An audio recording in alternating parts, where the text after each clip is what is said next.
On the day I channeled the final chapter, Ananda, as gentle, logical, and kind as usual, introduced the last participant. Sure enough, it was Jesus.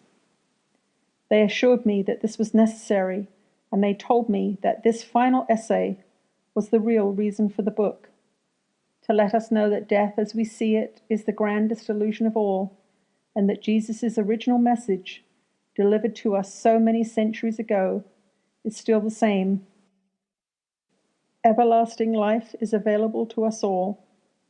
That final chapter was added to the book, and I sent it off to the publisher.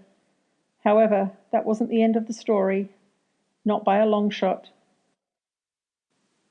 I realized then that I had already been a student of Jesus' teachings for a long time, and the understanding dawned on my still slightly resistant mind that I had been preparing for this assignment for the past decade.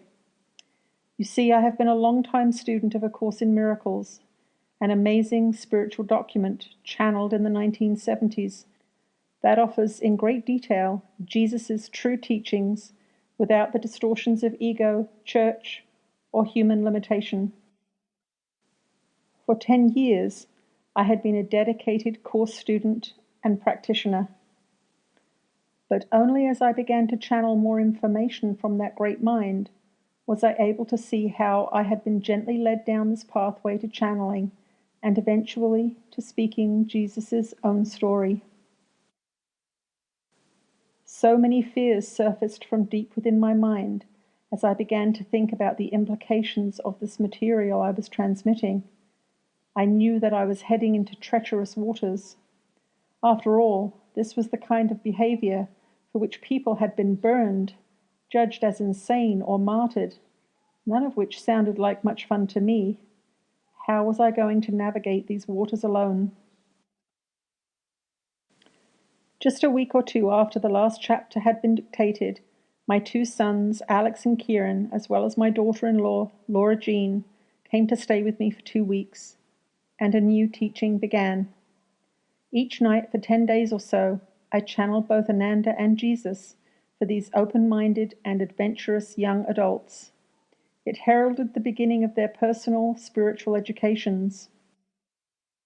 Following that intense excursion into spirit, guided by Ananda and Jesus, they decided to move to my little island and began their spiritual odysseys into the non-dualistic teachings that were being transmitted through my voice and body, but were certainly not from my consciousness. They too are now studying A Course in Miracles and are being readied for their unique spiritual journeys, guided and helped by great minds indeed. I began channeling the text for this project in August of 2013.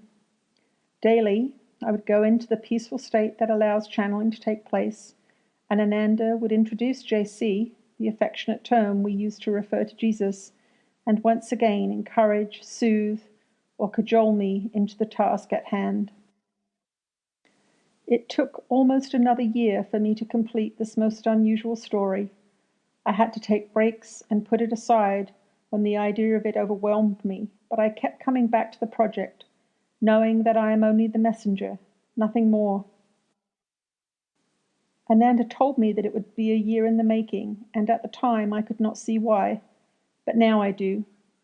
There is a certain process that the mind must go through when facing such huge shifts in consciousness, crossing forbidden boundaries, and actually integrating all of this information.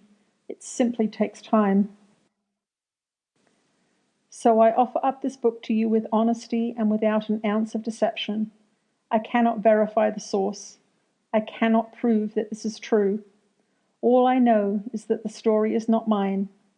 It comes from a consciousness other than my own, and any changes have been extremely minor. I ask you to come to this story free of judgment and open to hearing something new, something fresh. I have been transformed by these teachings that continue to flow, and my young, brave, and spiritual children have become enthusiastic and diligent students, walking the path to peace with me, Ananda, and JC. Christ consciousness is accessible and available to all of us. Jesus was gifted with access to it and attempted to teach